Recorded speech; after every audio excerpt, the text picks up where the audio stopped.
Seu nome, nos dizem, era Roland Doe, um pseudônimo. Para protegê-lo, para resguardar sua família dos olhares curiosos de um mundo que não estava pronto para entender. Ele era apenas um menino, com cerca de 13 anos, morando em Cottage City, Maryland. O ano era 1949, uma época de suposta paz, de normalidade do pós-guerra. Roland era filho único, quieto, talvez um pouco solitário. Ele brincava com seus amigos, ia à escola, uma vida comum, ou assim parecia. Até que as sombras começaram a se agitar. Até que o ordinário se estilhaçou em 1 milhão de pedaços aterrorizantes. Ninguém poderia ter previsto a escuridão que estava prestes a descer sobre aquele pequeno e despretensioso lar. Começou sutilmente, como essas coisas costumam acontecer. Um som fraco, um gotejar, como uma torneira pingando. Mas nenhuma torneira estava vazando. A família procurou. Eles escutaram. O som persistia, elusivo, zombando de seus esforços para encontrar uma fonte racional. A tia querida de Roland, Harriet, era espírita. Ela o havia apresentado ao tabuleiro Ouija. Um jogo, ela pensava. Uma forma de contatar espíritos. Diversão inofensiva, talvez. Ou seria um portal, uma pequena fenda aberta para outra coisa. Algo que esperava. Algo paciente. O som do gotejar foi o primeiro sussurro daquele outro lugar. Um lugar frio. Um lugar de medo. Então, a tia Harriet morreu. De repente, Roland ficou profundamente abalado. Ele era próximo dela. Sentia falta de sua presença. Ele continuou usando o tabuleiro Ouija. Tentando alcançá-la, quem sabe? Ou seria outra coisa tentando alcançá-lo? As ocorrências estranhas na casa começaram a escalar após o falecimento dela. Coincidência? Ou uma conexão havia sido forjada? Um elo com o invisível. O gotejar continuou, acompanhado por novos sons. Arranhões. Fracos no início. Depois mais altos, mais insistentes. Vindos das paredes, do assoalho. Um som de roer, como se algo estivesse tentando entrar. Ou talvez, algo já estivesse lá dentro. E estava inquieto. A família sentiu uma mudança na atmosfera de sua casa. Um frio que nada tinha a ver com o clima. Um peso opressor. O medo começou a se infiltrar em seus corações. Um pavor silencioso que se instalou sobre eles como uma mortalha. Eram uma família normal. Pessoas que frequentavam a igreja. Não acreditavam nessas coisas. Não de verdade. Mas as evidências estavam aumentando. Os sons eram reais. O medo era real. Algo estava inegavelmente errado em sua casa. Algo centrado em Roland. O menino nas sombras. O menino que estava prestes a se tornar o foco de um horror inimaginável. Um horror que testaria os limites da fé e da sanidade. Os sons de arranhões tornaram-se mais definidos, mais pessoais. Pareciam seguir Roland, emanando das paredes de seu quarto. Às vezes, de debaixo de sua própria cama. Como se um animal invisível estivesse preso ali. Arranhando, desesperado. Ele ficava acordado à noite, escutando. O medo, um nó gelado no estômago. Seus pais também ouviam. Não podiam negar, não conseguiam explicar. O menino era o epicentro, o ponto focal dessa energia perturbadora. O que queria com ele? Por que ele? Essas perguntas assombravam suas noites insones. O mundo comum estava recuando, substituído por uma ameaça crescente e invisível que se tornava mais ousada. Então, objetos começaram a se mover. Coisas pequenas a princípio. Uma caneta rolando da mesa. Um copo de leite deslizando pelo balcão da cozinha, intocado por mãos humanas. Um quadro de Cristo na parede tremia violentamente quando Roland estava perto. Ou, às vezes, era atirado ao chão. A família assistia em silêncio atônito. A descrença em conflito com a realidade inegável do que estavam vendo. O medo apertou seu domínio. Isso não era imaginação deles. Não era uma brincadeira. Era outra coisa. Algo poderoso. Algo malévolo. Sua casa, Antes um santuário, agora parecia território hostil. O próprio Roland começou a mudar. O menino quieto e introvertido tornou-se taciturno, retraído, propenso a súbitas explosões de raiva. Parecia estar em constante estado de agitação. Seu desempenho escolar piorou. Suas amizades se desgastaram. Seria o estresse dos eventos estranhos? Ou algo o influenciava por dentro? Seus olhos, às vezes, tinham um olhar que eles não reconheciam. Uma dureza, uma frieza. Era como se uma sombra estivesse caindo sobre sua jovem alma. Os pais rezavam, imploravam, mas as mudanças em seu filho continuavam. Ele estava escapando deles, puxado por uma força invisível. O desenvolvimento mais apavorante foi o aparecimento de marcas físicas no corpo de Roland. Arranhões vermelhos, vergões raivosos, surgindo como do nada. Às vezes em padrões, letras, símbolos que não conseguiam decifrar.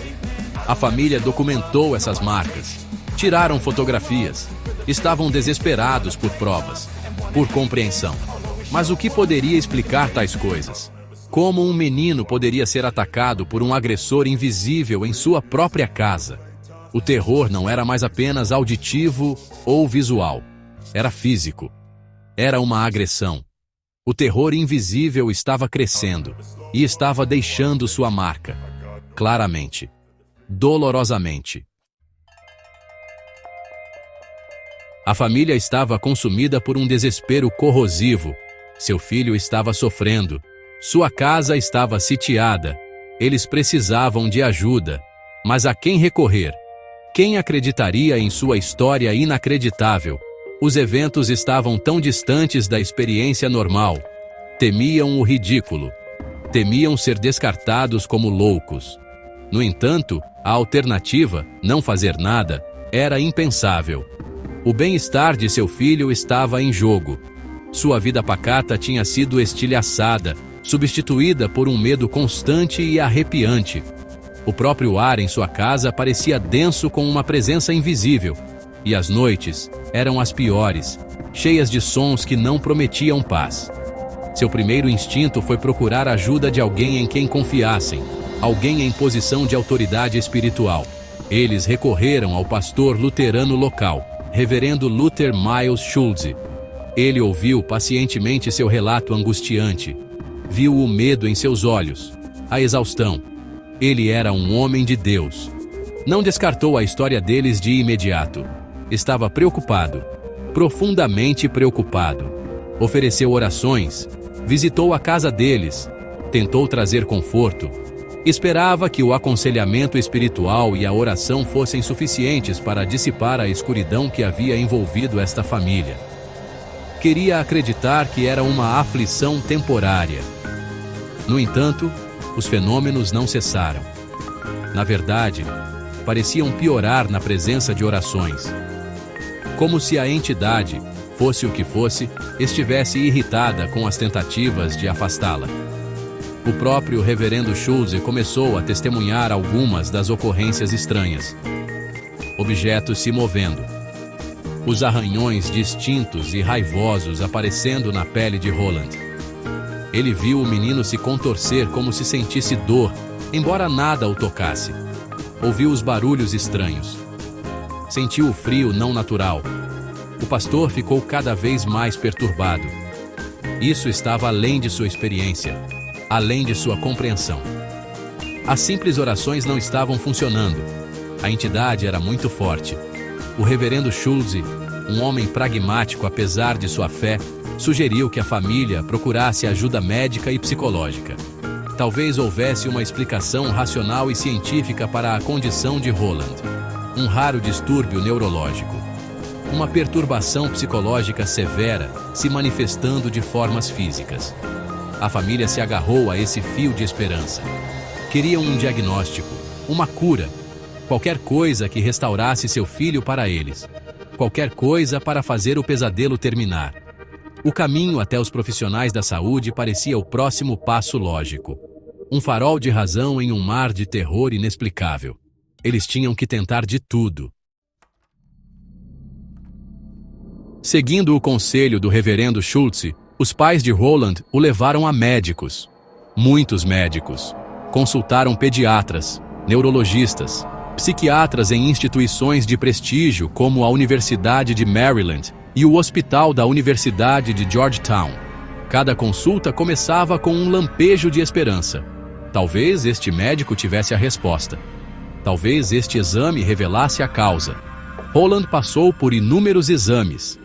Exames físicos, avaliações psicológicas, tomografias cerebrais. Todas as vias médicas disponíveis foram exploradas. Os pais esperavam ansiosamente por resultados, por um nome para o tormento de seu filho, por um caminho claro para a cura. Os profissionais da medicina estavam, em sua maioria, perplexos. Roland parecia ser um menino fisicamente saudável. Não havia tumores, nenhum dano neurológico discernível, nenhum sinal óbvio de doença mental que pudesse explicar a gravidade ou a natureza específica dos fenômenos relatados. Alguns médicos sugeriram estresse ou histeria. Talvez um adolescente se manifestando de formas extremas. Mas essas explicações pareciam vazias. Não explicavam as marcas físicas que apareciam diante de seus olhos, ou os objetos que se moviam sem intervenção humana. Os médicos ofereciam teorias, mas nenhum diagnóstico definitivo. A frustração aumentava para a família. Mesmo nos confins estéreis de hospitais e clínicas, os eventos estranhos às vezes se manifestavam ao redor de Roland. Enfermeiras e médicos teriam testemunhado ocorrências inexplicáveis. Uma cama de hospital tremendo violentamente. Objetos caindo das prateleiras.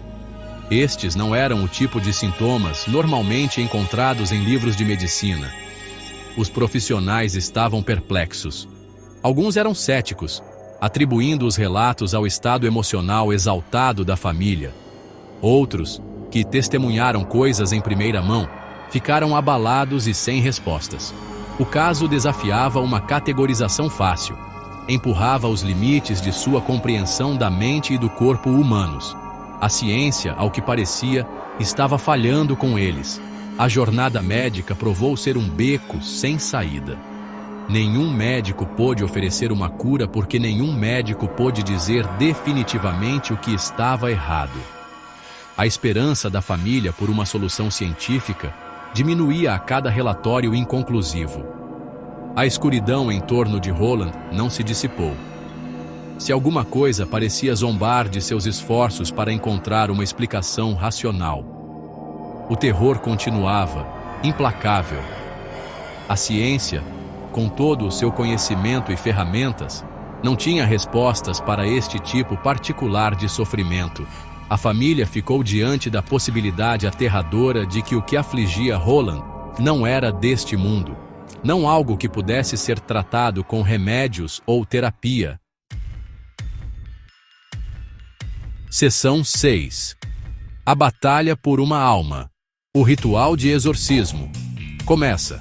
As evidências acumuladas, incluindo o diário detalhado do padre Bishop, foram apresentadas ao arcebispo de St. Louis, Joseph Ritter.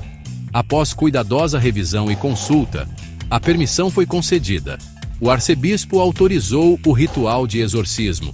Esta não foi uma decisão tomada de ânimo leve.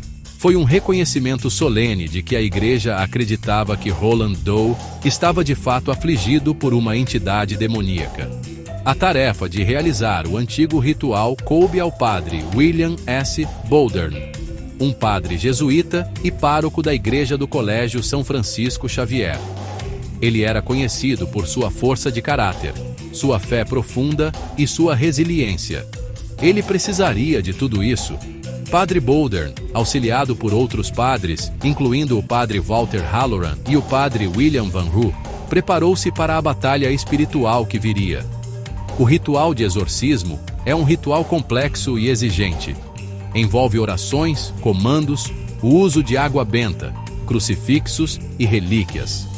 É um confronto direto com o mal. Os padres entendiam a gravidade da situação. Eles não estavam apenas tentando aliviar sintomas. Estavam lutando pela alma de um jovem garoto. Os riscos não poderiam ser maiores. fortaleceram-se com oração e jejum. Sabiam que a provação seria desgastante, física, emocional e espiritualmente, mas estavam resolvidos. O exorcismo começou no final de março de 1949. Foi realizado em um quarto isolado, muitas vezes na casa de um parente, e mais tarde no Hospital Alexian Brothers em St. Louis. O quarto foi despojado de objetos desnecessários. Apenas o essencial permaneceu: uma cama para Roland, cadeiras para os padres e uma pequena mesa para os itens rituais. Padre Baldern, paramentado com sua estola, começou a recitar as orações prescritas em latim. Ele aspergiu água benta e fez o sinal da cruz. Ele ordenou à entidade invisível, em nome de Jesus Cristo, que se afastasse do menino. Quase imediatamente houve uma reação violenta e apavorante. O corpo de Roland começou a se debater na cama com uma força sobrenatural. Ele teve que ser contido por vários homens. Sons guturais, profundos e ameaçadores saíam de sua garganta. Palavras, frases, em línguas que o próprio Roland nunca aprendera. Blasfêmias, maldições, ameaças contra os padres. Seu rosto se contorcia em expressões de puro ódio. A temperatura no quarto às vezes caía subitamente. Um frio palpável que arrepiava os padres até os ossos. A batalha havia começado. A entidade estava se fazendo presente. Seu poder, sua fúria. A luta pela alma de Roland Doe havia verdadeiramente começado. Seção 7. Nas profundezas da provação, uma guerra espiritual. O exorcismo não foi um evento isolado. Foi uma guerra prolongada. Uma provação exaustiva que se estendeu por semanas. Noite após noite, Padre Baldern e seus assistentes retornavam ao quarto. Retornavam à luta. Enfrentavam a fúria da entidade, sua astúcia, seus ataques implacáveis. Os padres trabalhavam em turnos. Foram levados aos limites de sua resistência física e mental. O sono era escasso. As refeições eram frequentemente esquecidas. Sua fé era seu único escudo, sua única arma. Sabiam que não podiam desistir. Não enquanto a alma de Roland estivesse em jogo. O próprio ar parecia denso de malícia. Uma das manifestações mais perturbadoras era o aparecimento de palavras na pele de Roland. Arranhões e vergões se formavam, aparentemente de dentro de seu corpo. Soletravam palavras como inferno, mal, ou às vezes desista. Como se a entidade estivesse tentando se comunicar, provocar, desmoralizar os padres. Eles viram essas marcas aparecerem. Documentaram-nas em seus diários. As palavras eram claras, inegáveis. Um testemunho arrepiante da presença que havia se enraizado no menino. Era um espetáculo horripilante, uma manifestação física direta do conflito espiritual que graçava dentro e ao redor de Roland. O próprio quarto tornou-se um campo de batalha. Objetos voavam pelo espaço com força violenta. Um copo, um vaso. Mesmo peças pesadas de mobília deslizavam ou tombavam, aparentemente por conta própria. O colchão debaixo de Roland às vezes tremia violentamente. Os padres frequentemente corriam perigo físico. O padre Halloran teria sofrido uma fratura no nariz devido a um golpe desferido pelo menino que se debatia, cuja força parecia muito além da de um garoto normal de 13 anos. A entidade usou todos os meios à sua disposição para interromper o ritual, intimidar os padres, quebrar sua concentração e sua determinação. Havia momentos de calma enganosa, momentos em que Roland parecia lúcido, pacífico. A entidade parecia ter recuado. Os padres se permitiam um pingo de esperança, apenas para vê-la estilhaçada quando a fúria retornava, muitas vezes com intensidade renovada.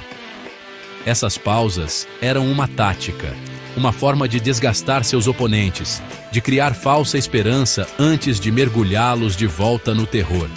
O custo psicológico para todos os envolvidos foi imenso. Foi um ataque implacável à fé, à razão, à própria estrutura da realidade. Mas os padres se mantiveram firmes. Continuaram suas orações, seus comandos, sua batalha inabalável.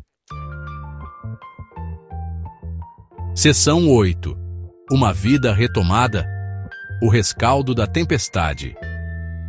Após quase 6 semanas de intensa guerra espiritual, algo mudou. A batalha atingiu um clímax. Durante uma sessão particularmente violenta do exorcismo, enquanto Padre Bouldern e seus assistentes rezavam com fervorosa intensidade, o corpo de Roland convulsionou. Ele gritou, não com a voz gutural da entidade, mas com sua própria voz, uma voz cheia de dor. E então, de repente, parou. Uma calma profunda desceu sobre o quarto. Uma quietude totalmente diferente das pausas enganosas que haviam experimentado antes. A atmosfera opressora pareceu se dissipar, como se um peso enorme tivesse sido removido. Roland deitou-se na cama, exausto, mas pacífico. Ele abriu os olhos, olhou ao redor do quarto, falou com os padres com sua voz normal. Ele teria perguntado o que estava acontecendo. Parecia não ter memória das semanas anteriores, nenhuma lembrança dos eventos aterrorizantes. A entidade, ao que parecia, tinha ido embora. Derrotada. Os padres estavam cautelosos, receosos de outro engano. Mas com o passar dos dias, Roland permaneceu calmo, pacífico, ele mesmo. As explosões violentas cessaram. As manifestações físicas pararam. As palavras não apareciam mais em sua pele. Parecia que a longa e árdua batalha finalmente havia sido vencida. As orações finais do ritual de exorcismo foram recitadas. Orações de agradecimento. Orações por proteção. O quarto, que fora um lugar de conflito espiritual tão intenso, agora parecia estranhamente comum, mais leve, purificado. Roland estava fraco. Precisava de tempo para se recuperar de sua provação, física e emocionalmente. Mas a presença opressora que se agarrara a ele por tanto tempo havia desaparecido. Os padres, exaustos, mas aliviados, acreditavam ter tido sucesso. Haviam enfrentado um mal antigo e resgatado uma jovem alma de suas garras. O pesadelo, ao que parecia, finalmente havia acabado para Roland Doe. Surpreendentemente, Roland Doe passou a viver uma vida aparentemente normal e bem-sucedida. Consta que ele cresceu, casou-se, teve filhos e manteve uma carreira. Ele não tinha memória do exorcismo em si ou dos eventos aterrorizantes que levaram a ele. Sua mente, talvez por misericórdia, o protegeu do horror completo do que ele havia suportado. Sua família se mudou. Buscaram o anonimato. Queriam deixar o passado para trás. A história de Roland Doe caiu na obscuridade por um tempo. Um capítulo sombrio se encerrou. Uma vida retomada das sombras. Ou as sombras teriam apenas recuado, esperando. A questão da cura verdadeira e completa muitas vezes paira em tais casos. Seção 9. O eco do exorcista. Fato, ficção e sombras persistentes. Meu caminho cruzou com essa história anos depois. Eu era estudante na Universidade de Georgetown, em Washington, D.C., quando ouvi pela primeira vez sussurros sobre um caso de exorcismo local. Um menino possuído, a igreja envolvida. Os detalhes eram escassos, envoltos em segredo. Mas o cerne da questão ressoou profundamente em mim. Plantou uma semente em minha mente. Uma questão, um fascínio pela natureza do bem e do mal, pelos mistérios da fé, e pela possibilidade aterradora de que tais coisas pudessem acontecer em nosso mundo moderno. Este relato verídico, embora fragmentado, tornou-se a base da minha própria exploração desses temas sombrios. Anos depois, essa semente floresceu em O Exorcista, um romance, e depois um filme. O mundo ficou cativado, horrorizado. A história de Regan MacNeil e sua possessão demoníaca aterrorizou o público. Trouxe o conceito de exorcismo para a cultura popular de uma forma sem precedentes. Mas muitos se perguntavam quanto disso era real. Quanto foi extraído do caso real de Roland Doe? Eu tomei liberdades, claro, para fins dramáticos. A criança possuída na minha história era uma menina. O cenário era Georgetown. Alguns fenômenos foram amplificados. A sopa de ervilha, a cabeça girando. Eram adornos ficcionais. No entanto, o cerne de O Exorcista estava enraizado nos eventos relatados do caso de Roland Doe. Os sons de arranhões, os móveis se movendo, as palavras aparecendo na pele, as mudanças de personalidade, a voz gutural, o uso de línguas desconhecidas, as reações violentas a ritos religiosos. Esses elementos foram extraídos dos relatos documentados do exorcismo de 1949. A luta dos padres, sua fé, seu medo, sua determinação, este era o coração da história real. Uma batalha aterradora entre o bem e o mal, travada na vida de um menino comum. Meu trabalho buscou capturar esse terror, essa profunda luta espiritual. Mas o que realmente aconteceu com Roland Doe? Mesmo agora, décadas depois, as perguntas persistem. Foi um caso genuíno de possessão demoníaca, como os padres envolvidos acreditavam firmemente? Ou poderiam existir outras explicações? Alguns sugeriram doença psicológica grave, transtorno dissociativo de identidade, ou talvez um fenômeno de poltergeist, gerado inconscientemente por um adolescente perturbado. As linhas entre trauma psicológico, aflição espiritual e fenômenos inexplicáveis podem ser tênues. Os registros oficiais permanecem selados pela Igreja. A verdade completa continua elusiva. As sombras deste caso se estendem longas, deixando-nos a ponderar sobre os mistérios que jazem logo além da nossa compreensão. Os sussurros da escuridão.